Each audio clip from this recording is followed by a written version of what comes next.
Վերջերս մեր Հայաստան դաշինքի ընկերները լրջորեն բարձրացնում էին, դուք նկատել եք, որ նախընտրական շրջանում հանրային հեռուստաընկերությունը ցենզուրայի է ենթարկել իրանց նախընտրական հոլովակը, որտեղ իրանք ծիծեռնակաբերդը քանդում, տեղը մզկիթ են սարքում, եւ իրանք որպես այտենց գրաքննված հալածված քաղաքական թիմ են գործունեություն ծավալել այդ ամենի արդյունքում ստեղծվելով անհավասար եւ հակամրցակցային պայմաններ։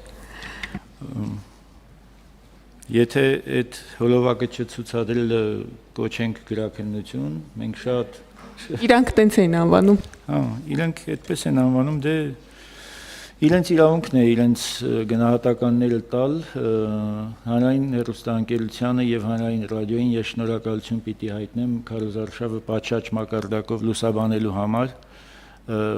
երևի մի քիչ անհամեստ հնչի, բայց ես ստիպված եմ ասել այս խոսքերը իսկ ինչ վերաբերում է բողոքներին, մասնավոր գնահատականներին